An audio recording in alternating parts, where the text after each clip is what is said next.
Hello and welcome to the Earthborne Games podcast. I'm your host, Anders Carlson, and joining me, as always, is Andrew Fisher. Hello. Andrew's got an amazing Three Musketeer beard we were just talking about. We're having some laughs about facial hair. and lack thereof, in my case. Mm-hmm. I still, Evan's got like the most, and I think the conversation started when Evan was bemoaning the gray in his beard. Yeah. And I mean, YouTube commenters, you can weigh in, but I think Evan looks distinguished. Yeah. Thanks. Yeah, I'm doing this, Evan. I'm going to drag this out first thing. Also, Evan Simonette with the cool skunk beard. Yeah. You started. You always start, as always, you like get us on these fun topics that usually end up That was good. being the title of the show. Our first segment is just us giving Evan shit. Yeah. That's why we keep inviting him on. and we've also got Andrew Navarro, who has a hilarious facial hair pattern that he just described to me. Hello. I don't know if it's hilarious. It's just I laughed a lot. Yeah, I like to, I like to grow a beard out every once in a while. Last time I grew a pretty beefy beard was a couple of years ago. It looked pretty good. It was a very, very wizardy beard. It had a nice like mix of like white and lighter hair and browns. And it was kind of cool, and it was very full. But lately, when it grows out, because I've gone on this pattern now of not shaving until like 7 or 8 days, or longer sometimes. Yeah. But when it grows in, it's like it started to darken more around my mouth, where it looked like a primate or something. Like a lemur. I don't know. It shapes my face in this really unflattering way. I do not like it. Evans is very cool. It's like a racing stripes. like a sorcerer beard. Yeah. Like where I was wizardy, totally. he's more sorcery. Yeah, for sure. Black magic. Evan's got a warlock beard. Yeah. Oh, that's what I want. Yeah. Yeah. You've got it. Nice. That's like my favorite 5th edition class. Sorry. 5th edition class. Oh, really? Warlock? Yeah. That's cool. I've not played a warlock. They're fun. What's the difference with those? Do you have like a like some kind of pact? Yeah. Yep. With a patron, and you get your powers from them, your spells and stuff, and you don't need a full rest to get your spells back. You just need to hang out for like 20 minutes or something like that. Or maybe it's an hour. I can't remember. It's been a while. And then the demon you made the pact with, like, downloads them into your into your brain. Yeah. Yep, and it's mandatory that at some point your pact with your demon derails the whole campaign as it spills over into the group in some horrible way. Yeah, I feel like that would be just awesome material for a good DM. Yeah. Mm-hmm. Well, we've got a great show today. It's we're still doing our countdown of our top 5 most influential games. We've got some big ones now. We're down to number 2.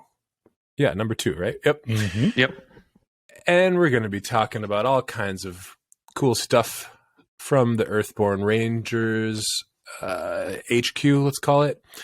And we'll start out with some listener questions. As always, we've got a couple. First one's a big one. It's from Mayjest via Discord. And they ask, I don't know if this question has been asked, but it's a card game, so someone's going to at some point. Sleeves. I'm not the biggest fan of sleeves. That's not a question. I know. Not a question. My question is sleeves. Okay, who wants to field that one? Andrew? Well, we all, from time to time, I have short sleeves. I'm wearing sleeves. Yeah, I got sleeves on. So yeah. We like long. You got a long sleeve shirt on today, it looks like. Yeah. It's hot, man. Anyway. It's pretty cool, actually, in here. I was saying your shirt is hot. Thanks. I think May Jess gets to more of a question here as I continue on. Just stay with me here. They say, I'm not the biggest fan of sleeves, particularly for a sustainable, as little plastic as possible game like ER. But they have 2 advantages, mash shuffling and card protection. With mash shuffling, fine. I'll learn how to riffle if I have to. But for card protection, there are Are there any sets, Path or Ranger, of cards that get used more frequently than others, like the standard encounter set in Marvel Champions or ghouls/rats in, what's that? Arkham Horror. Arkham Horror. LCG. Yep. Because that's what I mostly use sleeves for, so the constantly in-use cards don't get damaged and identifiable in the shuffled deck. Also, if there are frequent sets, and so I'll want to sleeve at least the currently in play cards, how many sleeves roughly would I need? Assuming 2 Rangers in play and the Path deck, I'm guessing less than 100? There's the question. Yeah, so sleeves. Do we recommend them? If so, how many for the game? Sorry, Anders. Next time I'll try to edit down. I just copy and pasted the full Discord comment today. I feel like May Jess, though, took us on a journey there. I enjoyed that. Yeah, it's entertainment.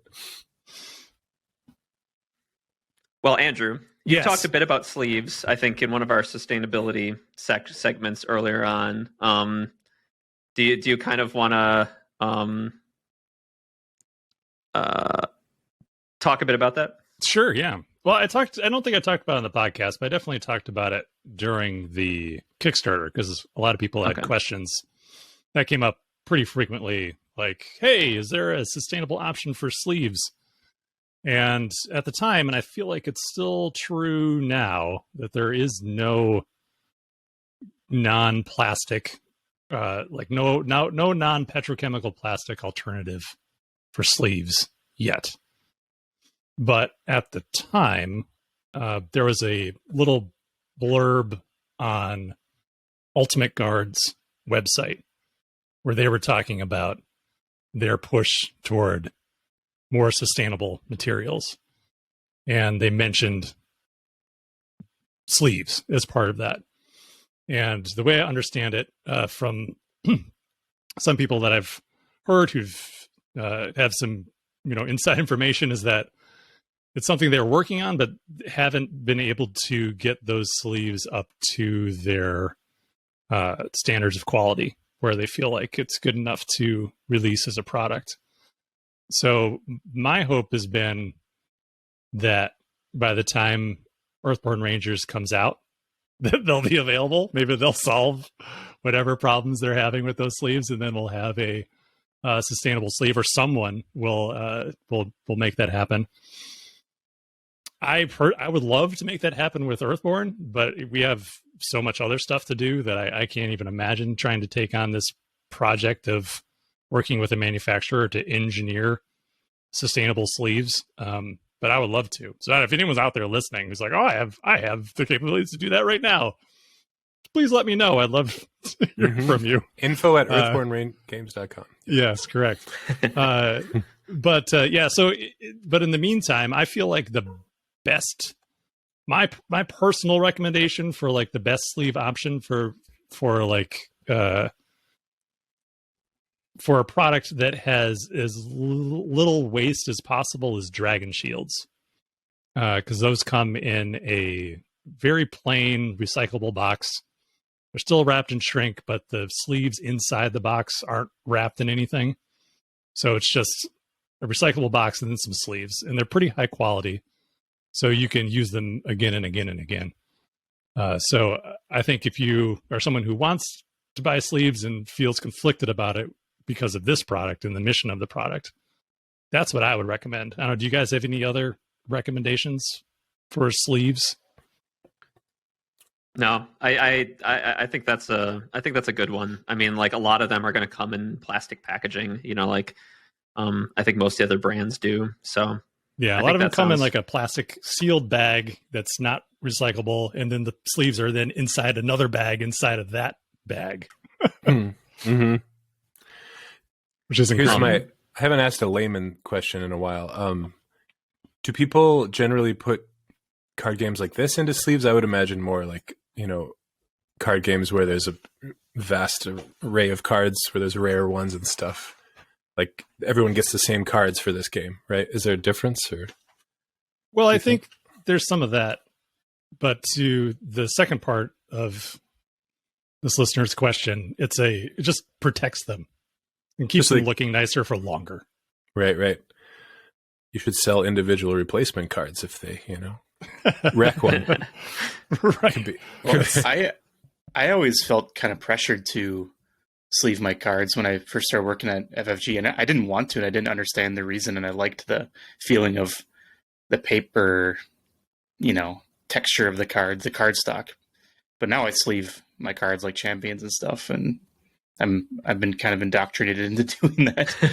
But I also would probably have destroyed all my cards by now if I hadn't, just by usage and shuffling and stuff. So I think it also depends on the sweatiness of your hands. yeah. Like I have very dry hands, and so I haven't had a lot of problems with my Lucky. cards.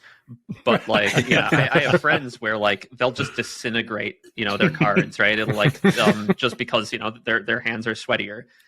So I think especially people with sweatier hands, like the sleeves really help keep things. Or when you have your friend over that eats like Cheetos or Yeah. Doritos or something, and then they reach for your cards. Yeah, don't eat snacks while playing. Cheetos touching my copy of Earthborne Rangers, that's for sure.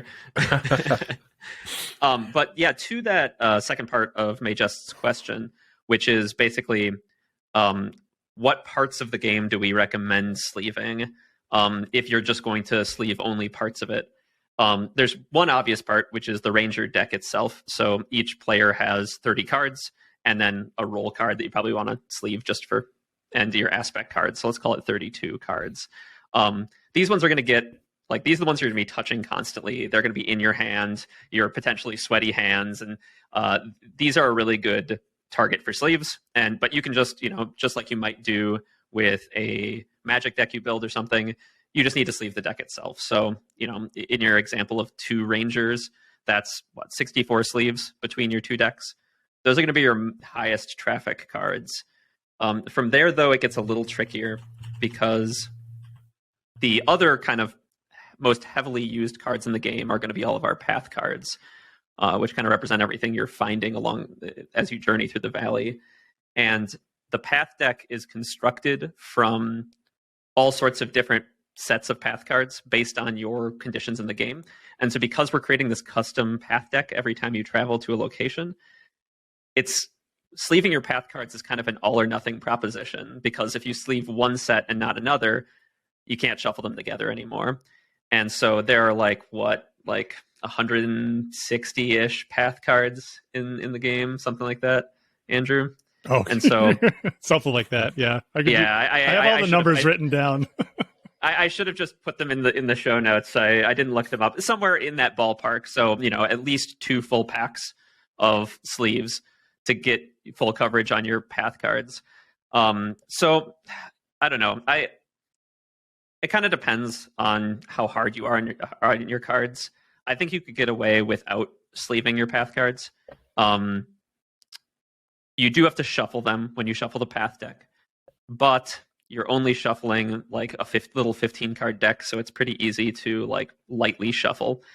So if you're really looking to stay minimal, I would go with just your Ranger decks. If you're looking for the next step, I would do all the path cards. But a lot of the locations and the missions and the weather aren't going to be shuffled and aren't really going to get enough touching to warrant the sleeves, I think. Yeah, I think the one important deck that you missed, though, which I think is going to get shuffled more than anything else, is the challenge deck. That's a good point. Which is 24 cards, and you'll be shuffling that deck multiple times in a game, unless you're luck of the draw, you don't draw a reshuffle icon, which can happen. But no, you're right. They're going to be touching that a lot. Yeah, I would definitely sleeve your challenge deck. So yeah, there's 156 by my current count path cards. Okay. But the challenge deck, you can sneak those extra 24 cards in with your Ranger decks. You're still under 100, which is the usual amount of a pack of sleeves.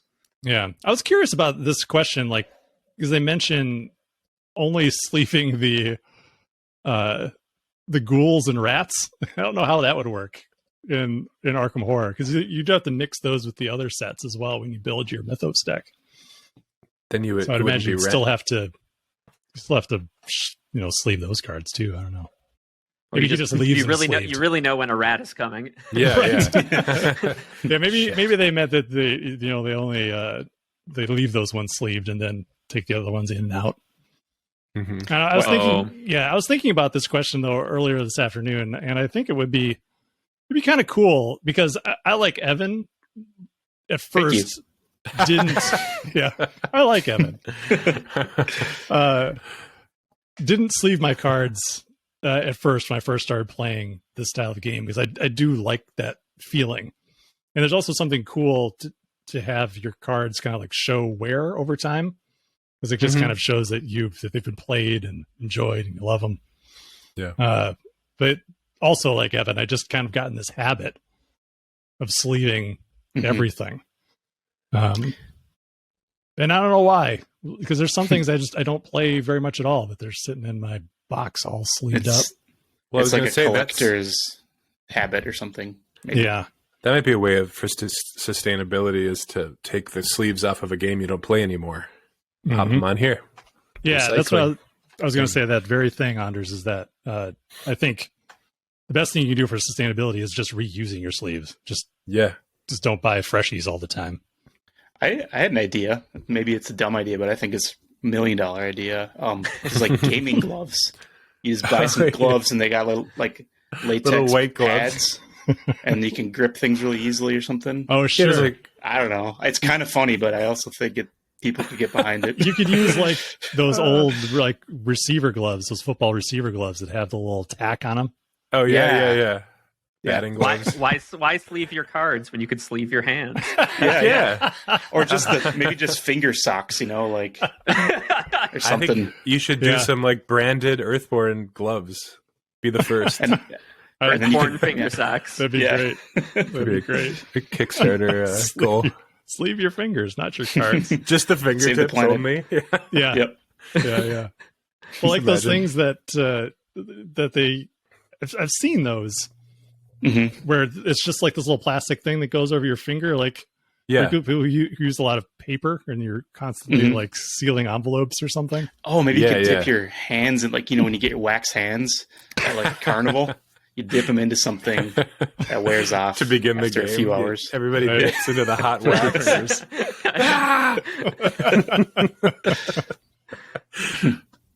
That may cause problems of its own. But I think the gloves, that's a great idea. All right, let's move on to the next question. Thanks for the question, May Jest. This one comes from Kurabayan via Discord.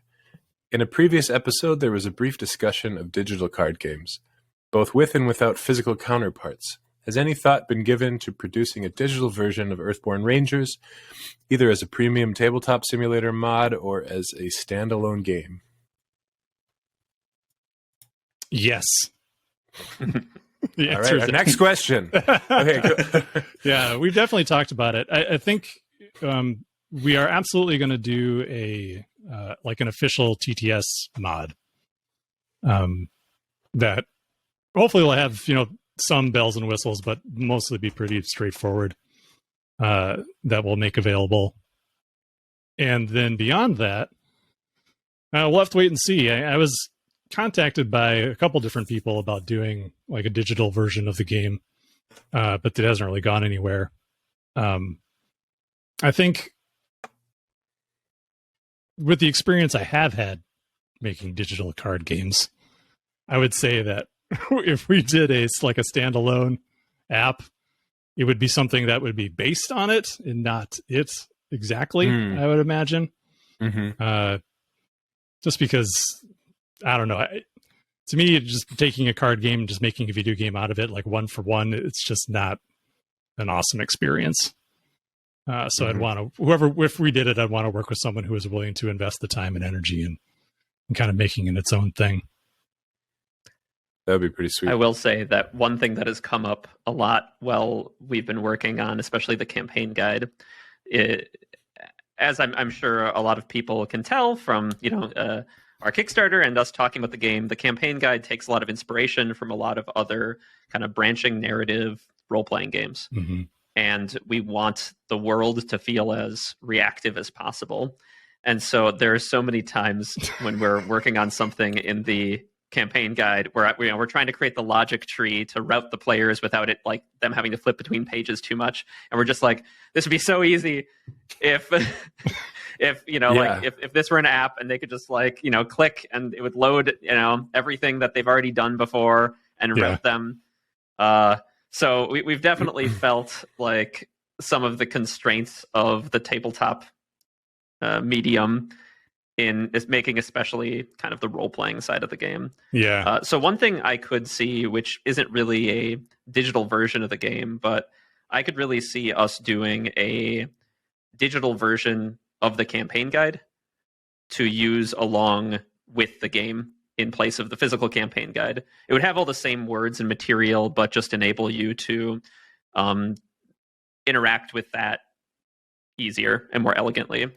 And I think something like that would probably be more within our scope right now than an entire digital version of the card game. Like Andrew said, they can get very involved to program all the different logic and, you know, get all the UI for a very complex set of interactions in a card game. So I think if we went into the digital space, it would probably be with something like that, or like Andrew said, a entire foray into the digital space inspired but not directly like Earthborne Rangers. Yeah, I think it would be a really awesome video game. It would. It'd be really cool. Excites When me. Evan was working on that Swift 3D model, I really wanted to pop it into Unity and animate it.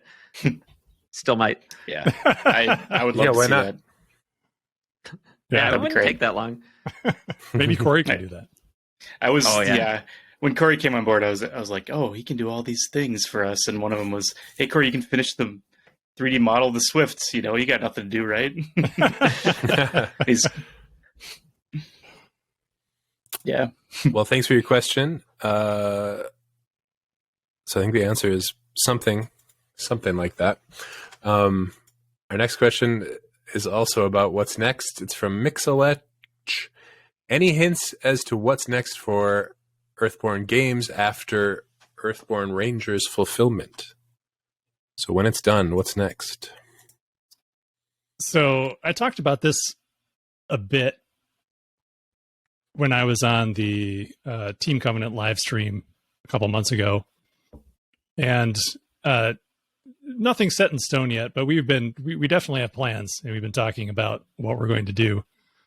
And I think our current plan is to do another Kickstarter for more Earthborne Rangers content. That would include a reprint of the core set.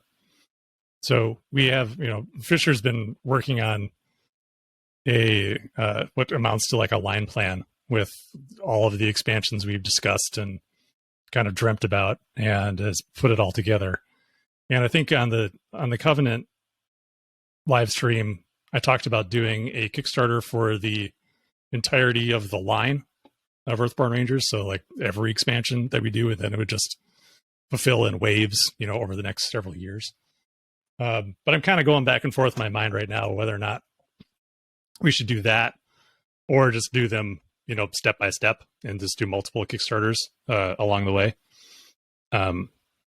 So yeah, I think that's the thing. I think that's the next thing. But then, we have this other game that we're cooking on in the background that's pretty awesome. That'll come after that. Is it set in the Earthborne world? No. Okay. No. Okay. Oh, exciting. Well, I guess it could be. That's still up in the air. But as conceived, no. But it'd be easy enough to wrap it in, I think. It's 1930s gangster. I don't know. I couldn't think of anything more different. Yeah, That's cool. We'll talk more about that when it'll be a while, I think, before we really start talking about that game. Awesome. Well, that's all the questions we have. Sorry. Did you have anything you wanted to add to that, Fisher, about our upcoming expansion stuff? No, I was just going to let you handle this question. My lips are not tight enough to answer a wildly speculative about the future question like this. So I was going to leave this one to you. Yeah. All my my years of training of doing interviews at FFG where I couldn't say anything at all ever. I usually preferred interviews where, there was the ability to edit out something. If I say something, I'm like, let's just cut that from the final edit if you could. Yeah. They just left everything in. That's awesome. So you can't give us any hints, huh? What you're brewing? Expansions. Well, I talked about it pretty extensively, I think. Expansions. I'm talking about this thing. next game. I'm Oh, curious yeah. about the next game. No. Nothing. No. Keep the people guessing. Stay tuned. You might get some hints someday. Well, that does it for our questions. Thanks for writing, everybody. Get hold of us in all the places. Let's talk a little bit about what's going on during your workday. And we'll start with our favorite guy, Evan, who loves talking about this stuff. We have this Google Doc that we prepare the show notes on, and Anders saw me like vigorously typing this out moments before the show. I couldn't resist. I couldn't resist typing in there. You waited this long to type this. Yeah. Yeah.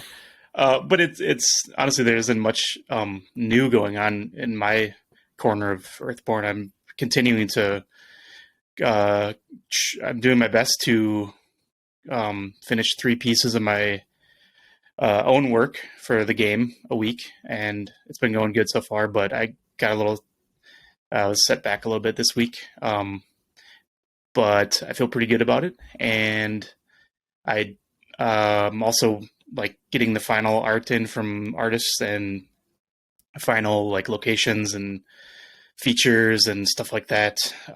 One cool one is, speaking of the Swift, the 3D model of the Swift, one artist turned in a near, I guess not near, pretty close to complete piece of art for the topside mast, which is like the feature that represents the top part of Lone Tree Station, where the Swift, the airship, is docked. And it was fun to see that airship being realized beyond the constraints of a gray default Blender material and rudimentary, like, primitive shapes that make up the legs and stuff. So the artist did change some of the things, and you'll have to look at what the artist did, Andrew, because I'm kind of interested, but I also am like wondering, how to toe this line between the original design and where the artist takes it. I think it's cool, but yeah. Anyways, it's if you pretty think exciting it's to see cool, that. it's probably good. Yeah, I guess it's cool, but I need to figure out if it's still fits in the aesthetic of the setting in your opinion. That's Gotcha. essentially the thing that I have a question about, but it's cool. Cool. Yeah, beyond that, last week I finished the HydroLens goggles, and that was pretty neat. I wasn't sure how I always had this idea for it, and when I pitched it to Andrew, I wasn't sure how he'd respond to it, but you ended up liking it. And my idea for the HydroLens goggles is this kind of like headset that with these little armatures that come out in your field of vision, and they project, like, they hold a thing of like a droplet of water within a force field and like kind of compress it to the point where it almost becomes a lens. It's like a impromptu lens. And I was having trouble figuring out how to convey that there's a force field acting upon it, but I think it ended up looking pretty neat. So yeah, it's cool. It's like it has all these little ripples in it, which Yeah, I would yeah. think at that moment it'd be probably really difficult to see through, but then it would clarify. Well, I was thinking that. I was like, well, I know this is would be a pain in the ass to look through, but I have to also show what the nature of the surface is or whatever. Yeah. So yeah, like you said, it's maybe they just fired it up and it's like the interference pattern has to pass through itself and whatever. So Yeah, it looks very cool. So it's something. I was really impressed with how you could get both the water effect and the kind of like vibration effect across. Like, you can tell it's water, but you can also like almost hear the image humming in what you can see. It's very cool. That's awesome. So that is just something that you will see, or is it actually like described somewhere? Well, it's kind of, I mean, the way that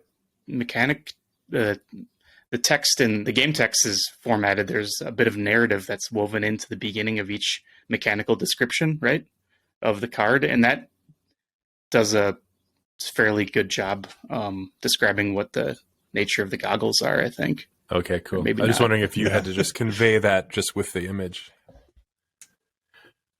There is a test on the HydroLens goggles, and so the test has a little bit of narrative in describing what you were doing when you performed that test. But that's like a total of like 8 words of flavor. Yeah.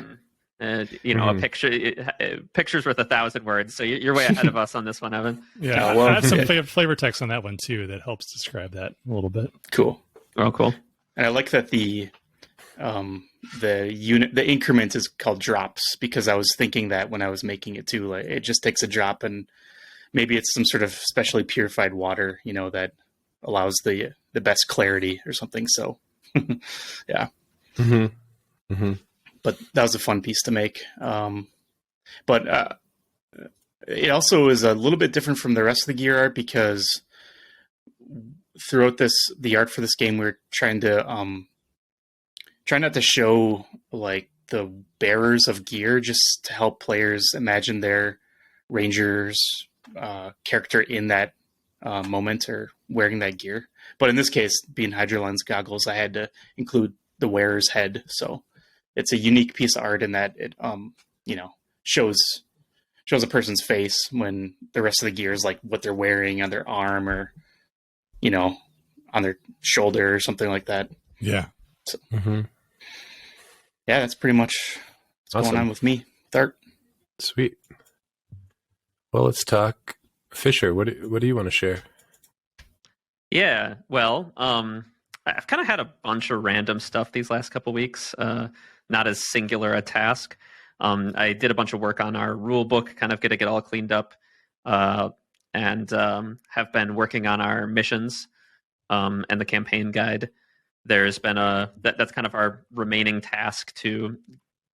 I mean, obviously we have lots of remaining tasks, but that's one of the biggest, most urgent things in kind of my world is getting these missions and the narrative all cleaned up. So I've been working on that. I tricked the rest of the Earthborne team into re-sleeving my physical prototype for me when we went out for beers. I brought it with me and made them re-sleeve. Here, I can. For YouTube viewers, this is everything sleeved. I believe this is the entire game. It takes a while to prototype up. Yeah, it's a beast. So I've got a whole physical prototype, which obviously we can playtest in Tabletop Simulator, but there's something about the kind of physical process that I really enjoy, and it gets me away from my computer for a bit. So been getting started on that, and that's going to continue. Another exciting thing we got started since the last podcast is we've got a writer on board to get the art and lore book all written up. We have a lot of material already. Sam Gregor Stewart has been doing world building for a couple of years for this game, so there's a ton of material. But as you can imagine, in like an iterative process like this, a lot of the material has changed or been built upon since a lot of this world building has been created. So the writer we brought on, she's going to be taking a lot of Sam's world building and then like fleshing it out into profiles that kind of give a lot more detail and a lot more complete view of a lot of things, and also making sure it's all accurate with the game and filling in some gaps to help with context of the actual game experience. So she's kind of got this tricky job of both digging through all of our world building work from the last couple of years, but also building upon it. But I'm really excited to have her on board. I think she's going to do a good job. So getting that book together is really exciting because it's going to really help kind of fill out the setting in a very cool way. And then the last thing that's been kind of on my plate lately is Brooks has been hard at work on the first campaign expansion that is part of the Kickstarter. we've talked a bit about it on the podcast before. I won't go into too many details because we did spoiler tag the last time we talked about it. But we basically have a first draft of all of the path cards blocked in. And now we're kind of working on the story structure for it. So next up for that, in addition to kind of finishing out the story structure, is going to be actually putting those path cards through the ringer and through testing. Because at this stage, as was true with the core set, there's a lot going on. We try to throw a lot of ideas in and kind of see what sticks and what doesn't. And so we're going to have to do some work kind of figuring out and honing each set to kind of give it mechanical themes. It's chipping away at the marble to find the statue underneath that is going to be this final expansion set. But that first stage of getting something down for everything in the box is it's a big milestone, and so it was cool to see everything on the table last week. Cool. Everything I've heard has been awesome, so I'm looking forward to playing it. Yeah, it'll be fun. Super cool. Andrew, your turn. Okay. Go. So, I'll reiterate what Fisher was saying about the lore book. So I had a chance to meet with the writer and Sam, and I think we could say who it is, right? We're not. Oh yeah. She's contracted. Yeah. It's Lisa Farrell. Is it Farrell or Farrell? I've only written to her, so I don't actually know how to pronounce it. That's part of the reason I didn't say her name. Should have asked. She's a writer who did a lot of work for us at FFG. She worked on the World of Android book and the Investigators of Arkham Horror book, a lot of L5R stuff. She wrote one of our novellas, Exodus, the story about the clone Ken Tenma. Awesome. So she's very experienced, and I had a chance to meet with her last week, which was really great. And I could tell right away that she was a good choice, because we were chatting on Discord, and she asked some questions about the ideals that the Shapers follow, because I just had thrown out these couple of role cards. Like, one of them is adherent to the first ideal, and others adherent to the second ideal. And she asked, what are these ideals that the Shapers follow? I was like, I don't really know yet exactly what those ideals are. I feel like they would have them, but I don't know specifically what they are. Yeah. And as I was writing my response and kind of like fleshing that out a little bit, right when I finished, she uploaded this thing that she had written, and it was almost exactly what I had just written to her in response. So I was like, oh yes, awesome. Clearly someone who's on the same bandwidth. Mm-hmm. So that was great. And she turned in her outline yesterday, and I read through that and really, really loved it. And then read through it again today, and then commented on it. And it's going to be great. So yeah, like Fisher said, there's a bunch of stuff that we've already written in the lore documentation, but a lot of that's really just meant for us, not really meant to be read by anyone else outside. It's not like really written that way at all. Mm-hmm. So we'll probably have about maybe like 10,000 words that we pull over from that document and then edit it. But I would say about 2/3 of this book will be new writing, and I'll have new, little bits of fiction. And yeah, it's based on the outline. I think it's going to be really, really awesome. So that's cool. I've also been doing some writing myself. I've been working on flavor text. It's taken me much longer than I wanted to, and I know that Fisher wants me to get it done, and I'm working on it. Well, really, our partners, the want partners, you to get it done. Yeah, they do want me to get it done. It'll get done. They'll have it plenty of time. So I've been working on that, writing flavor text for cards. That's been fun. I've also been getting some more fulfillment quotes, shipping, Mm-hmm. So reaching out to a lot of different potential fulfillment partners. And that's been going pretty well. The pace with some of the interactions is a little slower than I would like. It feels kind of glacial, but because I just want to have it settled. But I mean, honestly, I guess there's really no huge rush. As long as we're working on it and have it done sooner rather than later, that's the most important thing. But man, would I love to have all that shipping stuff figured out. So doing that, that's not super fun, but it's important work.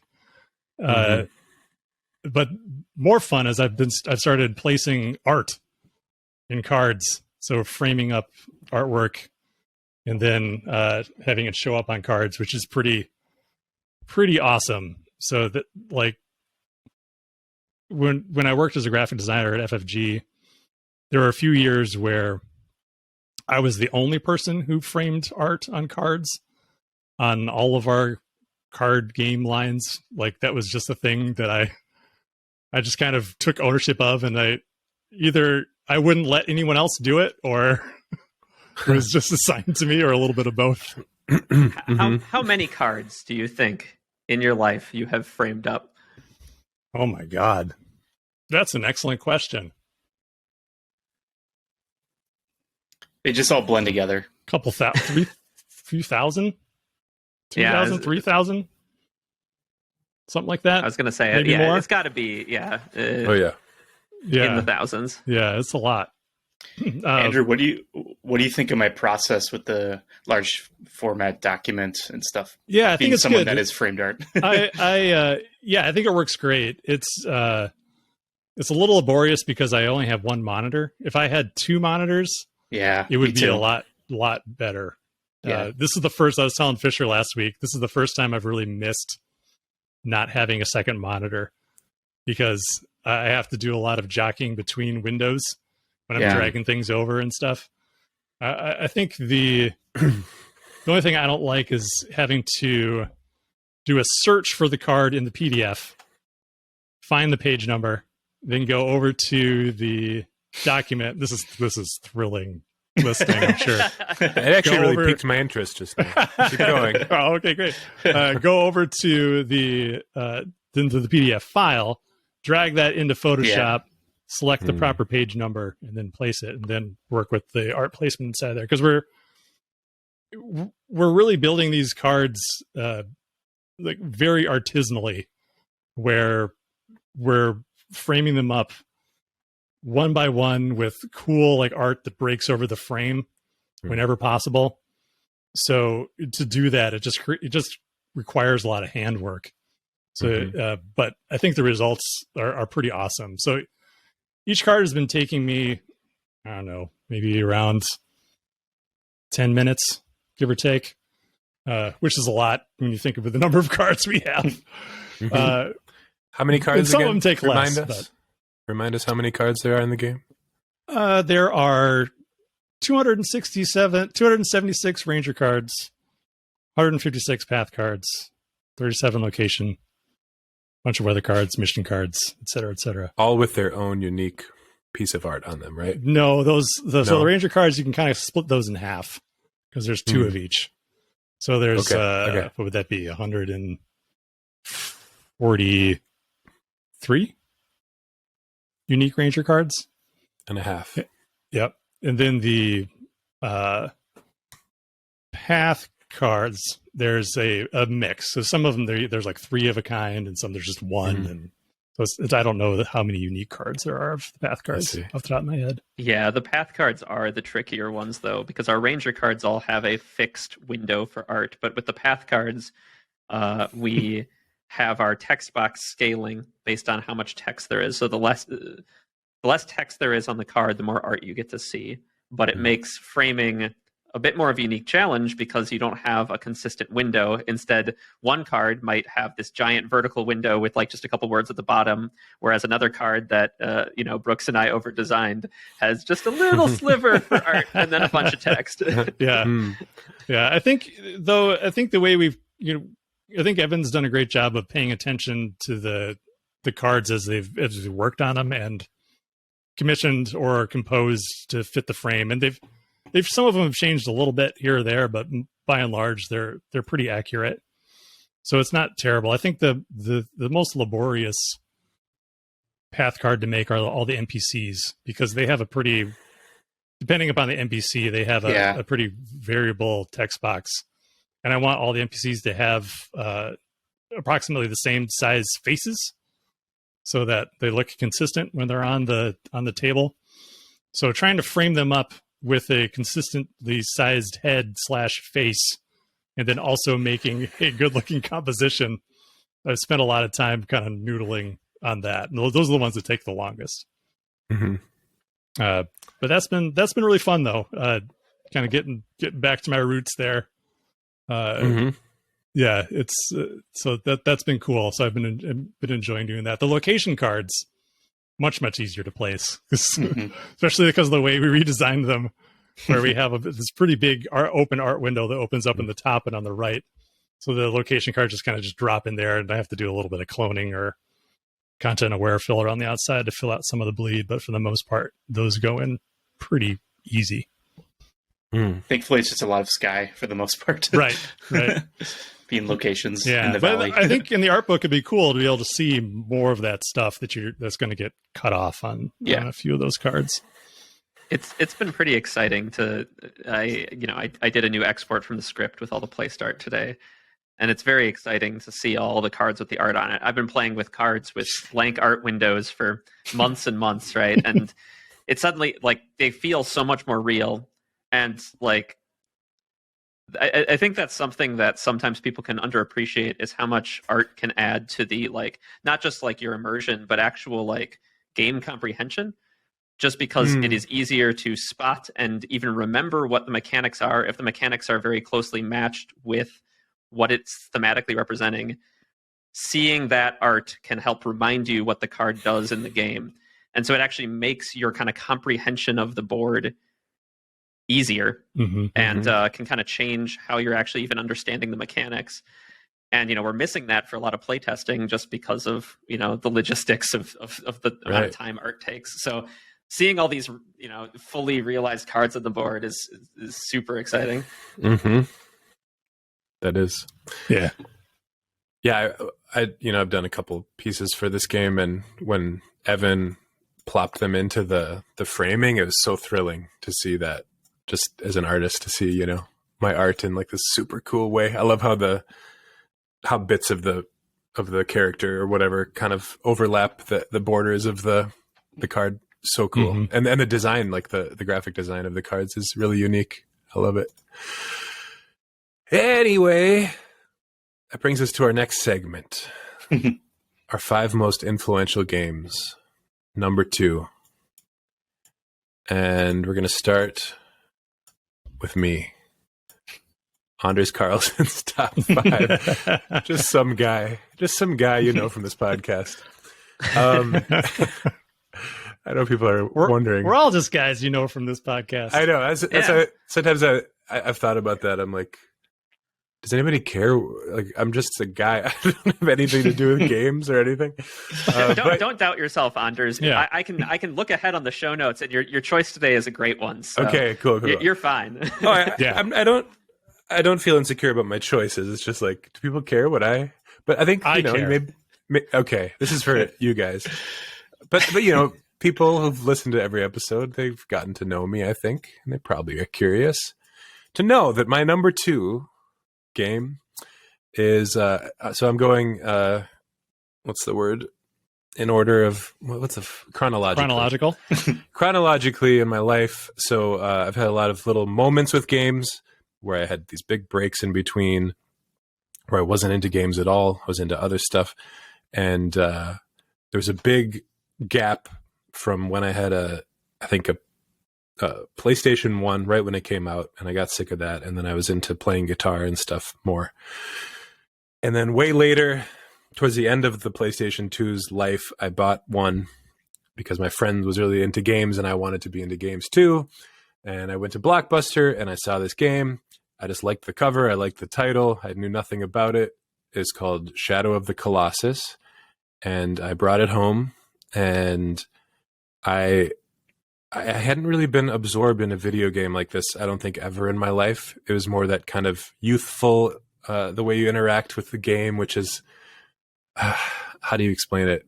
When you just pop it in and just start from the beginning, and it's just kind of fun to mess around, crash the car over and over again. That kind of, I had never been absorbed in a game like maybe some people do with Zelda or something. I never had that. But Shadow of the Colossus spoke to me, I think because it's such a mysterious game, and I think I'm really drawn to that narration style where it doesn't tell you much of anything.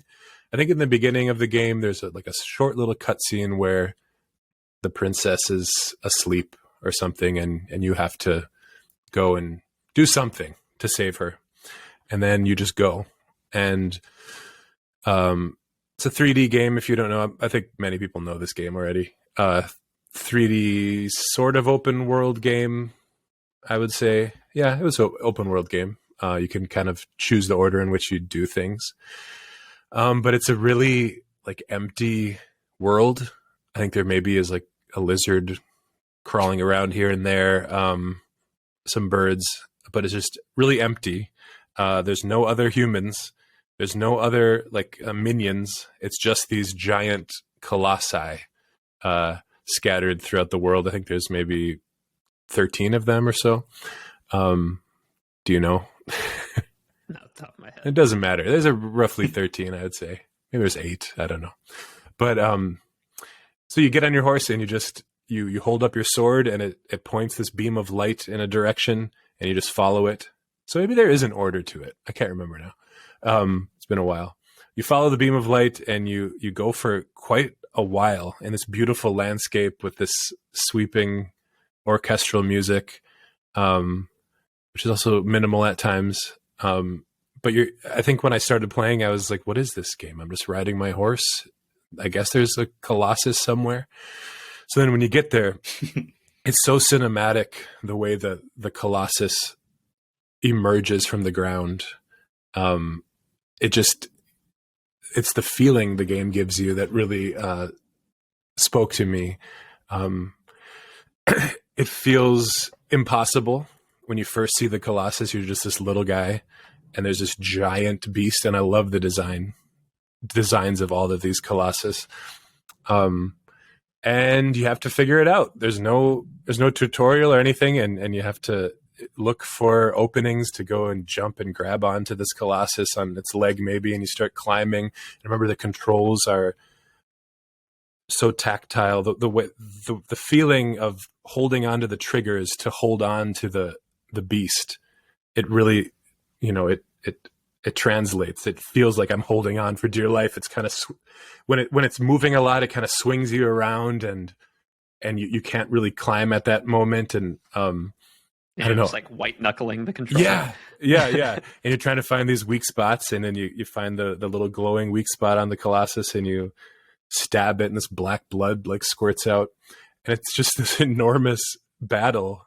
But somehow you can do it. And remember, the difficulty wasn't too bad, but I think it was probably one of the first really hard games I played.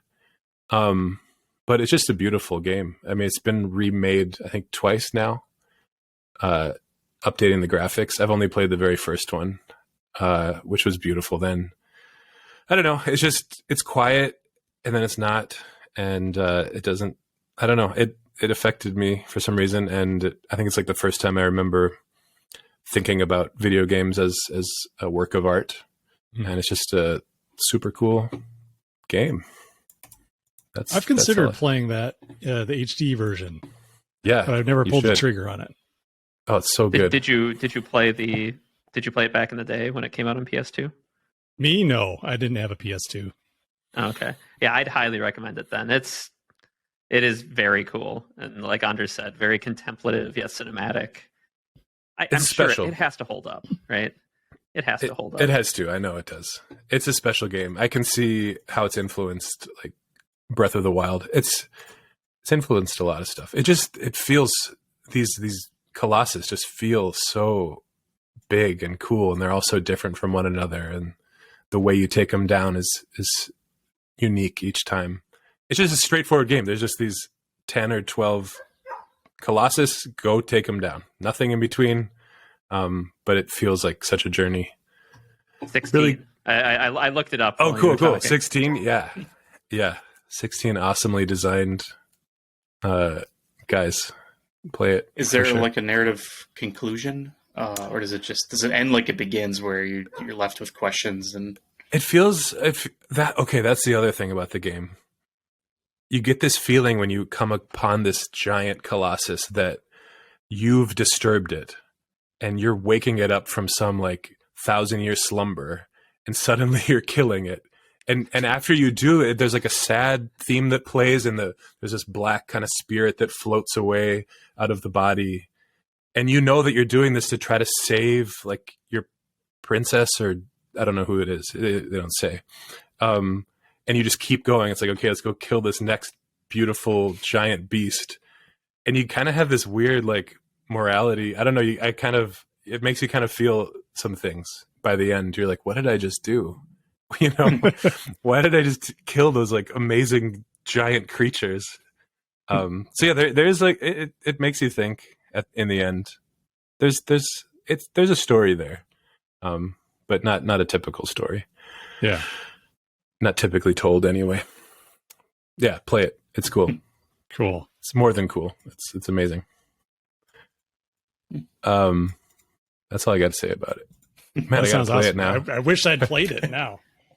You still can. I think it will hold up for sure. You think so? I think the reason why I haven't done it is I feel like it might be one of those games that, you know, in the moment, because like you said, it was very influential and it like meant a lot to a lot of people. And going back to it, I don't know. I feel like I've heard enough people talk about it, and I've heard a bit about the end of the game, and I'm like, oh, yeah, that sounds pretty heavy. Yeah. And it would be cool to not know any of that and go into it, and how amazing that would be. I don't know if it would have the same impact, you know, knowing what I know. Right. That's true. There's those things in life where you're so grateful that you didn't know anything about it. So just my experience of just renting it and just going, I never heard of it before. Yeah. And discovering what it is. I know it's true. It's a different experience, but I think it's worth it's going to be on the new PlayStation, whatever pass. Their version of Game Pass. Yeah. So if you get the PlayStation membership, that comes included. Yeah. I'm very iffy on that. I don't know. I already give them the amounts to get the 2 free games. I don't know. Like, right. I think they got to do more with that service before they get me to shell out more cash for that thing. Well, most people have played all those games, I think. Yeah. They're all just like their major games, which I've never played any of them, so I would love to actually do it. But yeah, there you go. People, that's almost why I have the PlayStation. Is like I would get all of the the console exclusives because they're so cool. Yeah, there's so many I need to play. That's the one I got. What I've done. No, nice. I think the mechanics of taking down the Colossus still is pretty singular. I don't know. I can't really think of anything else that really feels like that. So like the experience of fighting those bosses is totally different. It's not like Elden Ring where you're leveling up and slashing. It's more like a classic boss fight, figuring out patterns and weak spots and stuff. It's cool. Cool. All right. Man, I didn't know I was so passionate about that. I just like thought I didn't prepare anything, but turns out awesome. I must really love that game. All right, Evan, what's yours? Number 2. Well, I'm also passionate about this game, but I'm not going to do a very good job describing it because I have so many things I want to say about it, but I know I'll forget them all, but it's Final Fantasy VII, the original one for PlayStation. But the way I was introduced to it was just at my friend's house. His older brother was playing it. I think they were taking turns, and I had never seen a game like that before, and they were playing. They were at a point in the game where they're pretty far into the story, so a lot of stuff was happening, and I remember seeing they had acquired the airship. At a certain point, you're able to navigate the entire globe and drop down on these different locations and stuff with an airship. And I had no idea what I was watching, but it was amazing. And I was asking him questions about it, and I didn't really understand that you could have a fantasy game that had sci-fi elements and that were kind of like not Star Wars, but like diesel punk, I guess. I don't know if that's the right punk description of it, but you basically jump off a train in the beginning. Punk. Yeah. Mm-hmm. Steampunk. And yeah, and changed my understanding of fantasy games because it was a Japanese RPG and their hero archetypes are way different than like muscle-bound swords and sorcery dudes that I was used to. You'd see on the cover of like, I don't know, what are those fantasy books called? Dragonlance. Dragonlance. Thank you. Yeah. Although they didn't really have muscle-bound guys, but they had traditional. Yeah. Cameron. He was a like beefy warrior type. So yeah. You pulled a name. What was the name? Huh? What was Cameron? Cameron? Like, yeah, it's Raceland's brother, Cameron. I don't know. I never read the series. I wanted. Yeah. There's too many of them. I was overwhelmed. But yeah. Anyways, I didn't know. I didn't really know of RPGs up until that point for video game consoles. Other than I used to rent Shining Force 2 for Sega Genesis, and that was more of a real-time strategy, or not real-time strategy, but tactics-based RPG. And I was at the age where I didn't even realize that was a Japanese game.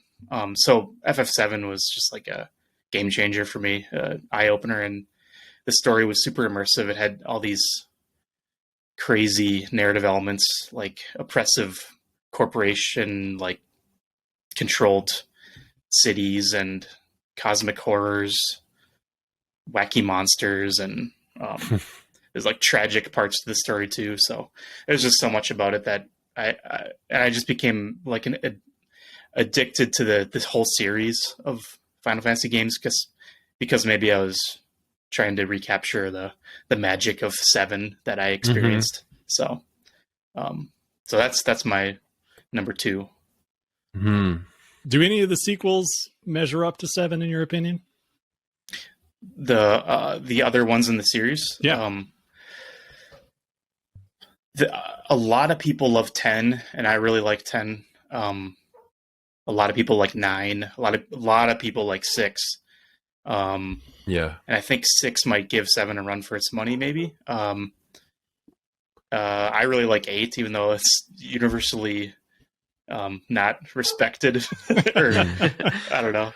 It has some cool time travel and stuff, and the villain wants to compress all of time into one space or something. It's just a weird storyline. But what's your runner up after 7? What's your second place for the series for you? 7 remake. That's a cheating answer. No, do you prefer the original though over the remake?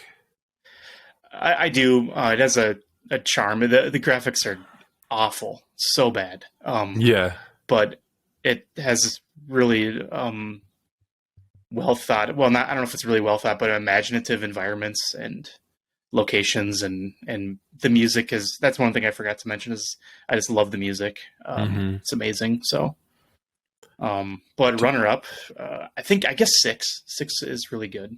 It's a really good game. That was on SNES. Yep. I don't know if it should be remade, but I definitely would play it if it was. I never played this game. Did you guys play it? 7? Final Fantasy 7? Oh yeah. Okay. No, I didn't play it. I started playing the remake, but then I kind of fizzled out on it. I think you talked about it on this show. Yeah. The first episode. I got to a battle. I was with these stupid turrets that were just murdering me. I'm like, I'll pass. You just saw weird numbers all over the place. You didn't know what the numbers are being attributed to. Exactly. I couldn't tell how I was being hit or what was happening. And I tried the battle a couple times, and then I just kept doing something else and never got the urge to go back. But hearing you talk about it makes me want to go back and maybe try that again. I know. I want to play the first one.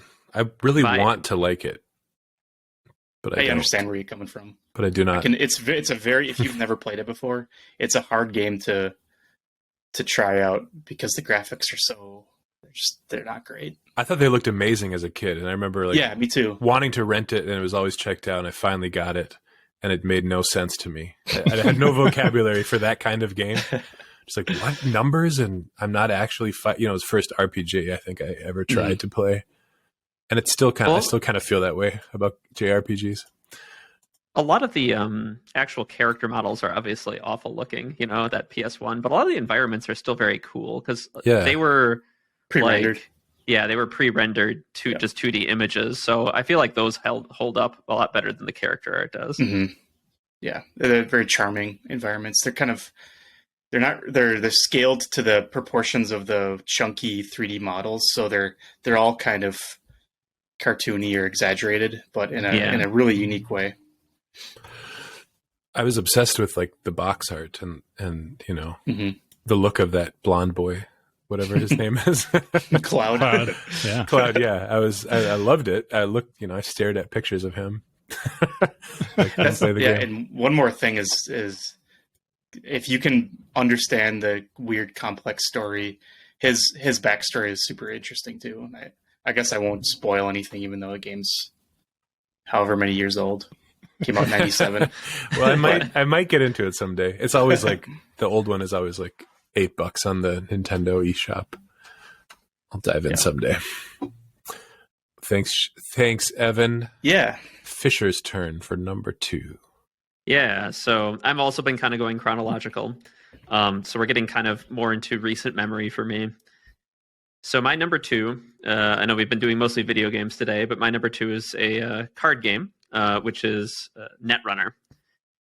So for those of you who aren't familiar, though I imagine a lot of our listeners probably are, Netrunner was a card game originally designed in the 90s by Richard Garfield, shortly after Magic the Gathering. It kind of had a short lifespan then, but Fantasy Flight Games later picked up the license, much later, kind of about a decade ago-ish, picked up the license. We got the license as part of like this bulk deal. And it was kind of thrown in there along with Fortress America and forget what the other ones were that we had, but okay, so if it was in there with Fortress America, that was like 2011. So a little over a decade ago. Yeah, so so Fantasy Flight got this, and then we put it into our Cyberpunk setting, Android, which was from the Android board game, and made Android Netrunner, and published that for many years, several years. And it did pretty well for us, and I think has been pretty popular. It was pretty popular, and that's where I mainly got into it. So I played a game or two of it when I was a kid and didn't get it, right? I think I just wasn't in the right time of life. But when I was at Fantasy Flight and I started playtesting when we were doing the internal playtest of the core set, I kind of started with it and got very into it. And I had decks, and I never fully participated in tournaments since I worked at the company that was making the game. But I participated in our internal tournaments and got very into like the deck building community and stuff for the game. So it is a game that is very near and dear to my heart. But it is on my list for a slightly different reason than just my love for the game. Much like my answer last week, which was kind of cheating because I snuck Dungeons and Dragons into my answer about Fiasco. This answer is also kind of cheating because if I was actually quantifying just the games that had the largest size of impact, total volume of impact on my design knowledge and my game experience, the card game I would put in the slot would probably be Magic the Gathering. I've obviously played a ton of Magic the Gathering. I've been playing it since like early high school, and kind of on and off throughout my entire adult life. And so obviously that game has been very influential to me. But I think Magic has also been very influential to the tabletop games industry as a whole. In fact, it's become so influential that when you say trading card games, what people picture is a game a lot like Magic the Gathering. They almost expect the game to involve some kind of creature or being with a power and toughness that are battling it out on a table, right? That is like, if anything, like what we call card games are generally more Magic-alikes than card games per se. It has really dominated the whole space. And similarly, it dominated a lot of my impressions of what a card game is from playing it through most of my life. And that's why I think Netrunner takes this slot for me instead of Magic, is because Netrunner showed me what card games could do beyond that kind of Magic archetype. Obviously, I can play bridge or other card games, but as far as a trading card game or living card game, these customizable card games, what they can do, Netrunner breaks that mold with one player playing a hacker and the other player playing a corporation, and the hacker's trying to hack in, and the corporation's trying to achieve nefarious goals, and the hacker's trying to steal those nefarious goals from the corporation. And so the win condition is a little different than your standard kill each other. You don't really have creatures. There's programs on the board that you can install to protect yourself or to attack the other player. And it just doesn't feel like a lot of the other card games that dominate the market. And I think that's probably somewhat due to the fact that it was designed by Garfield, the guy who designed Magic, shortly after he designed Magic. So Magic had not had time to kind of take over the industry as a whole, because obviously Garfield can think beyond Magic, but even some of his more recent designs share some DNA with Magic, right? And so I think it even influences him. But back then, Magic wasn't as prevalent. And so I think he was kind of thinking in these avenues for card games beyond that archetype. And you can really see it in the design for Netrunner. So yeah, anyway, the fact that it broke away from that archetype is really what struck me. It has this cool asymmetry to it. It has hidden information, and it's kind of modeling this abstract thing of hacking each other instead of just real world physical battles. So yeah, that's it's definitely impacted how I see card games, and I think it's definitely impacted how I've approached our work on Earthborne Rangers, and thinking about it as this game of exploration and working with nature instead of one of conflict. Yeah, I think one of the things I really love about Netrunner also is just the amount of jargon. Sounds like a pejorative, but I love the jargon in the game. How everything has a name that is not what you think. Like your hand as the runner is your grip, but your hand is the corp, is HQ, and your deck is your stack. Then you or R&D. An R&D, yeah. So there's just all this terminology you have to learn. And I remember when I played, when we were preparing to. So I was in the art department at the time when we were working on Netrunner. So when I would play a game, it would be to all right, here's to get you up to speed on what we're doing, so you can start thinking about what we're going to be doing with the artwork, just to get you familiar with it. And Michael Hurley and I played the old green and purple Netrunner starter, which man, we made a lot of great improvements to that game, both in usability and in the look of it. But I remember for the first hour, just every once in a while, just laughing, just what is this game? I was looking at these words and for the rules text, and it's just all these words you just don't know what any of them mean. You have no context for any of it, and so I would just it's I guess I'll just try this thing, whatever this is, just pushing the buttons. But then as it made sense, it started to make sense. It has so much charm to it, I think, because of that. So if you're willing to get over that hump and then learn the vocabulary of the game, it's so rewarding. So I think that's one thing I really wanted to bring over into Rangers. I think we've gone maybe halfway on that. We don't have unique names for everything, to where we've had these discussions do we call it the path or the path deck? Part of me really just wants to call it the path, but we'll just call it the path deck. It's the path deck, so people know it's a deck. But stuff like that. I have. I think I've slashed more jargon than anyone else, so I apologize, Andrew. I don't think we really ended up slashing a whole lot in the end. I couldn't really think of names for other things like your hand and your deck that I thought were like worthy of inclusion. But I think there's just the right amount of flavorful jargon in our game. Flavorful jargon. Everyone loves some flavorful jargon. Thanks, Fisher. Great pick. I've heard so much good things about that game. Andrew, what's your number 2? My number 2 is Lord of the Rings, the card game. Hell yeah. Nice. Yeah. I never knew. Go on.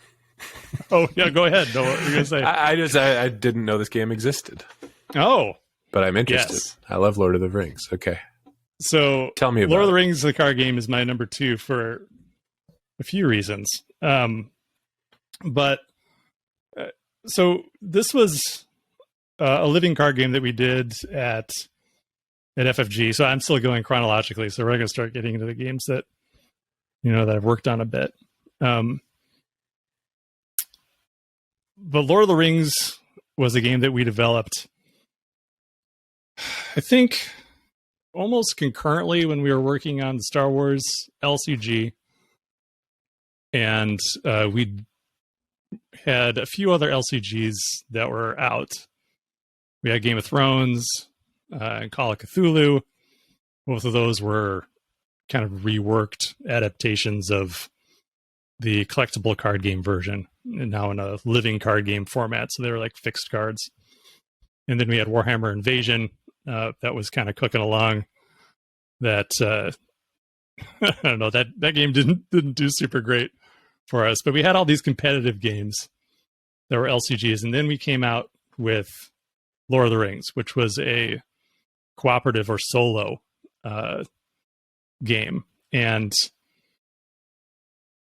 so this was designed by Nate French, and I've heard this story, and obviously it's his story, but the story that I've heard about the creation of it was he was inspired by this process of preparing for competitive games, where you would make a deck that would simulate your opponent, and then you'd make your own deck, and then you'd kind of just play this kind of pseudo game against a phantom opponent, and then tune your deck, and then draw some more cards and try to do it again and try to get better opens and have better responses to the things that will come out of what you might expect to see in a competitive meta. And then that led him to this idea of making a game where that was the game. And he pitched that to Christian Peterson, and he loved the idea. And then they wrapped Lord of the Rings around it, because Chris loves Lord of the Rings. So I'm sure he was just happy to have an excuse to do something with Lord of the Rings. But for me, so this was a game that I didn't really get to work on very much. I did place all the art on all the cards in the core set. But apart from that, I really didn't do a whole lot. I made like a token, and I did the rulebook graphics. That was about it. But I was super excited to play it, because I think, one of the biggest challenges of, having a family, being an adult, not necessarily having people around all the time that can play games. Like I played Magic, I had owned Game of Thrones and Call of Cthulhu and Warhammer Invasion. I really could only play those at work or over lunch breaks if I could find someone to play with. And everyone at work is way better than me, so I'd always just get my ass kicked. So it's not super fun all the time. Sometimes it's fun to get your ass kicked, but getting your ass kicked all the time gets a little tiresome. It gets old. Who wants that? It does.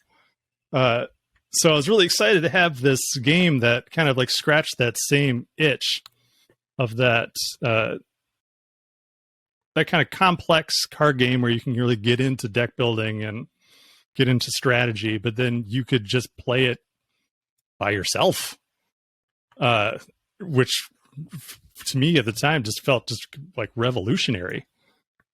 And it may have been like, I don't really know if there was a solo card game like out of the box prior to this. I think there were some like house rules for other games that you could solo, but I wasn't aware of any. Do you Yeah, guys at least know? not to the same scope that I'm aware of. Yeah. The internet could probably tell us, but I wasn't aware of any anyway.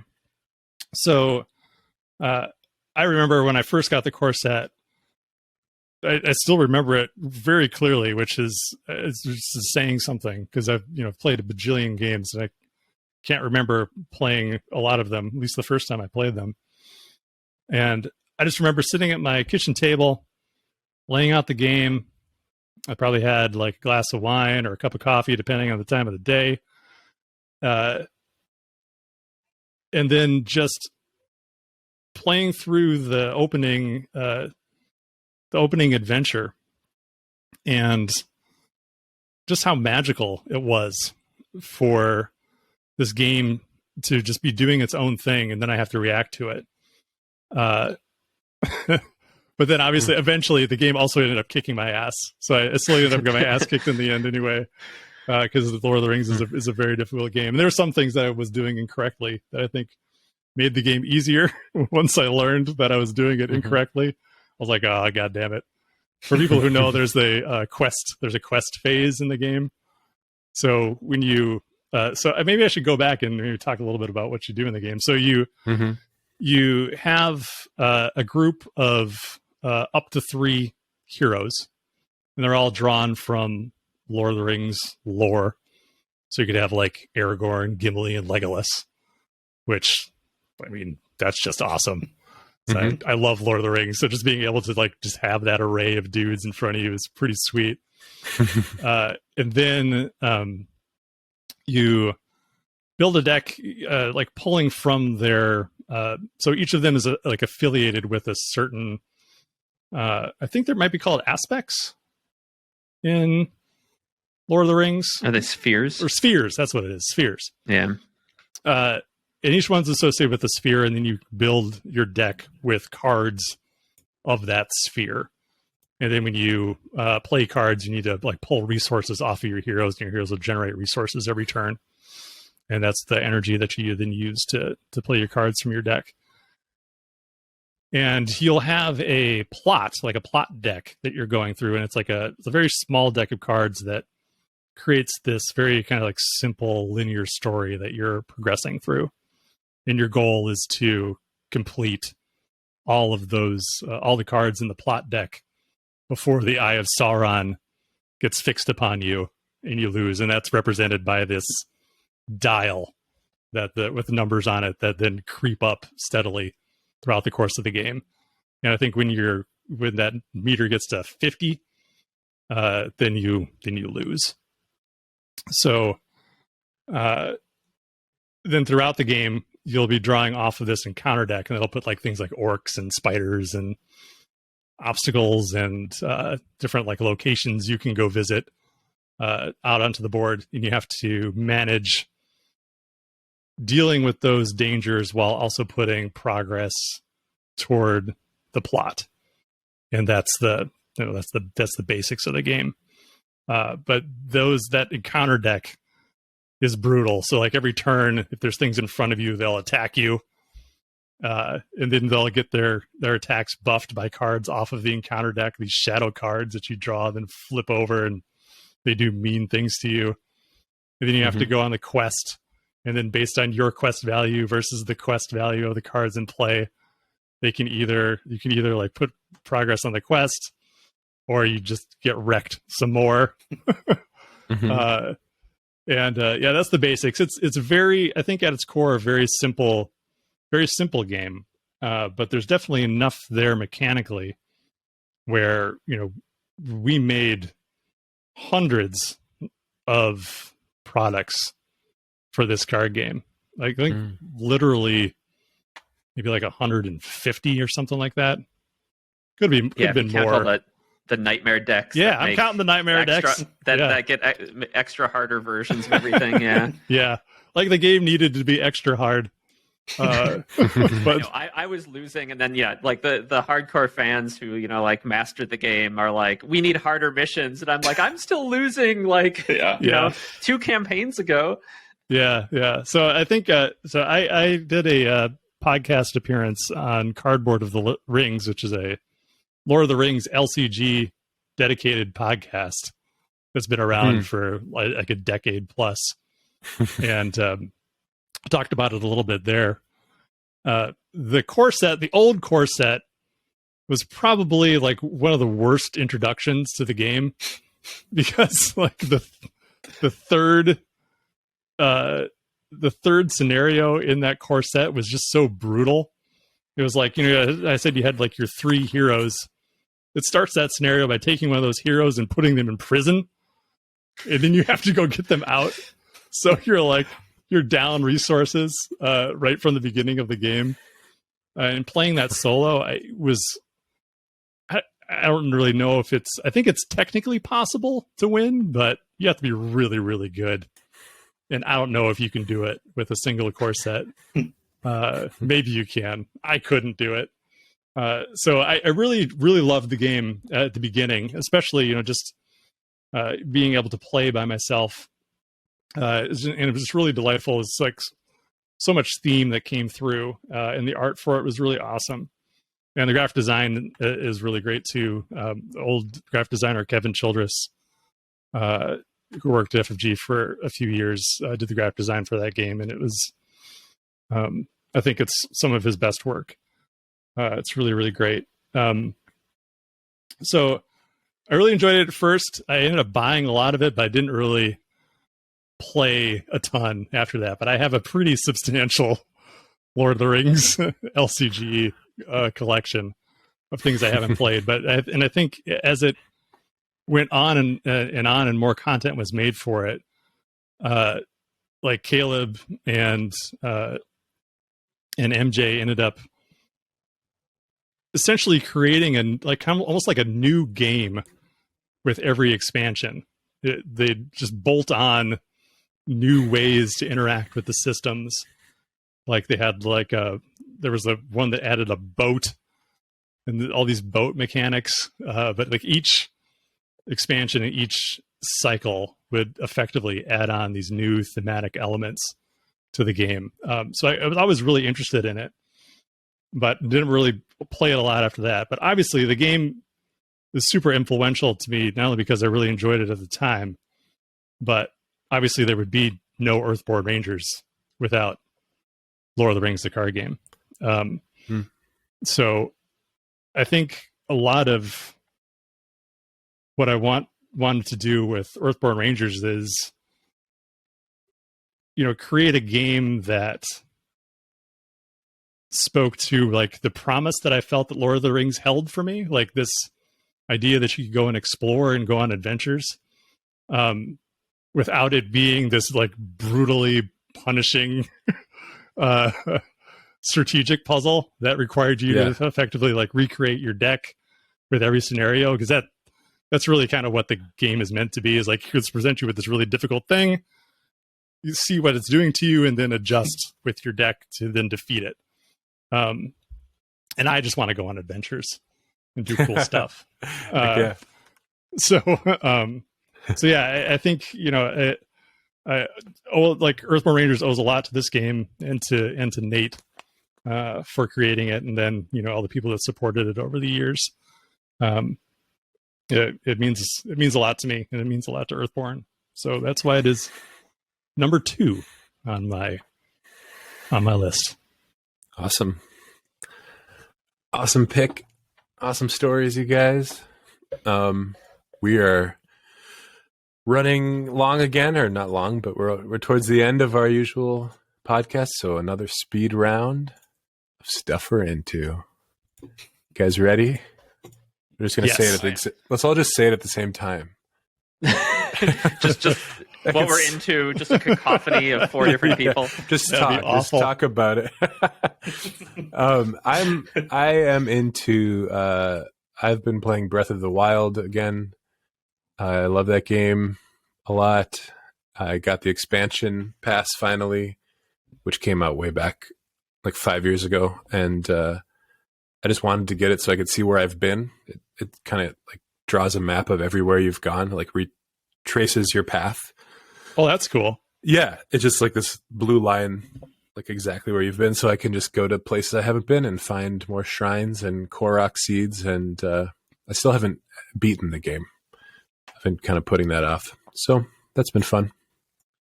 Does it show you the blue line even if from your save file from before that got added to the game? Yep. That's wild. So they were storing that data the whole time then? Yeah. Up to 200 hours, I think. So if you've played over 200 hours, it's not going to track pre then. But what is the blue line? It shows where you've been, like in the world, like all around the map. On the map, like when you look at the map, going. You can see like where you've walked or explored. It's almost like a ghost that you'd race against, a recording of yourself in like a racing game or something. Yeah, it's a recording of like yourself. Yeah. Oh. Like if you're looking at the map overall, like it'll show you like a line of where you've gotcha.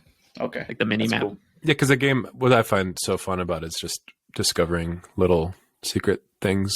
The little Korok seeds are always hidden in cool little anomalies in the scenery.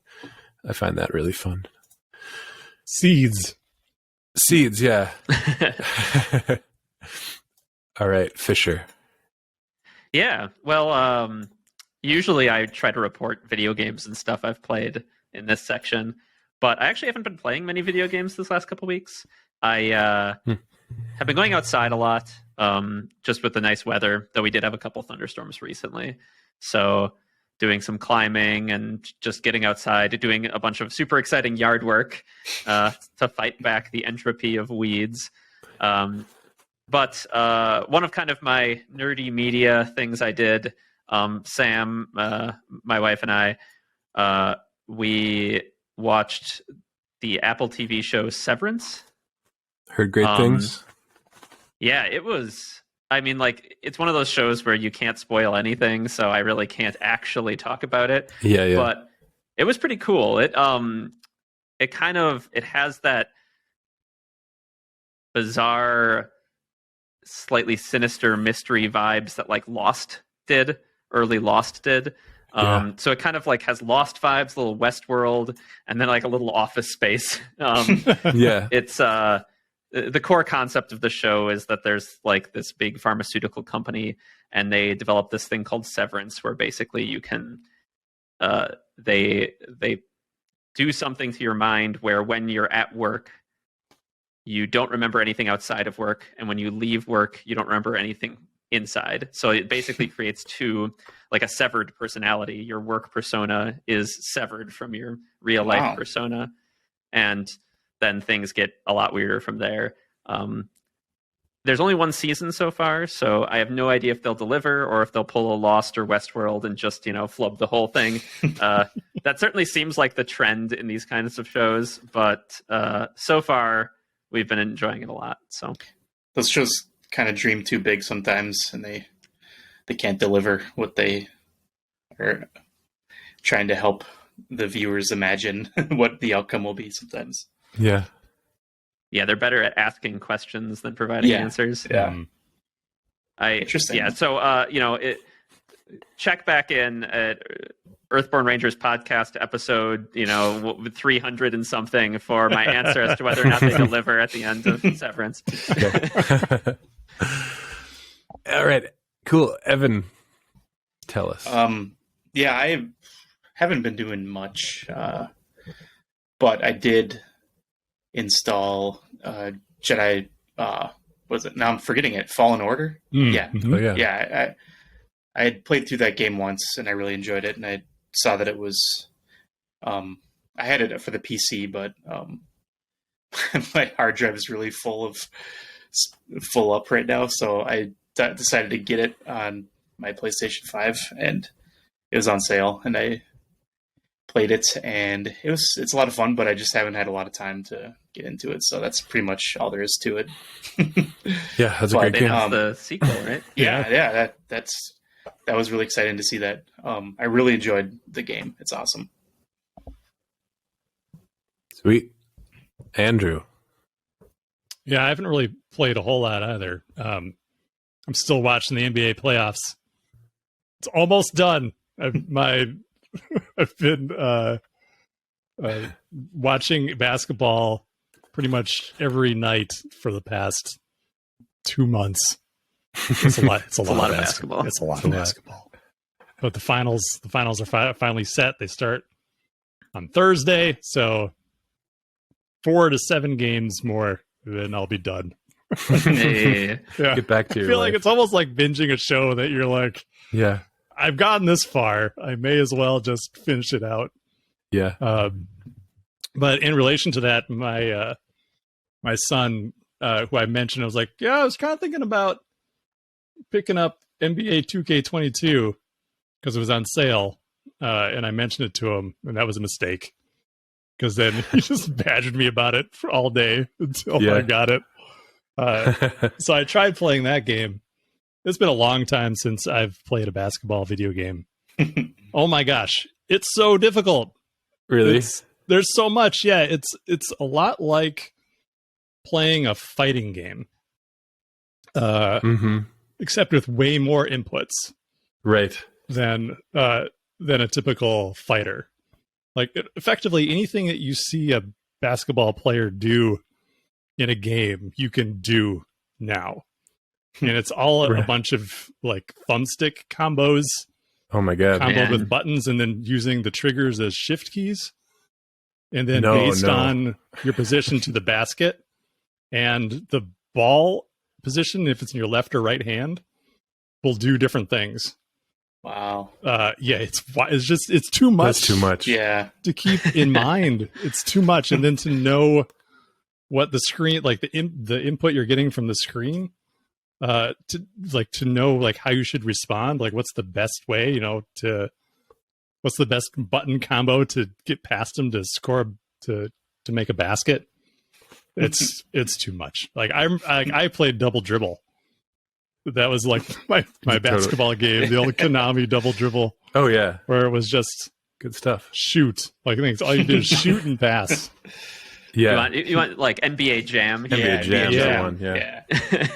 Yeah. They might have a more arcadey mode in the game. I haven't found it yet, but man, it's just a little too much, and I'm just terrible at it. I think it's the games that require skill are important. But I also think that it's important for games that require skill to still be fun when you're not skillful at them. You know what I mean? Yeah. Right. Yep. I feel like this game is, at least for me, so difficult that I just wasn't having any fun with it. But my son's playing it. He's having fun with it. So that's the important that's good. It's for the youth. Yeah, exactly. That's what I've been doing. Awesome. Well, that brings us to the end of the show. Thanks for joining us, everybody. It's been fun. Reach out to us, info@earthbornegames.com, Facebook, Discord, YouTube, comments, wherever. We'll answer your questions. And we'll see you next time. Bye-bye. Bye. Thanks, everyone. Bye.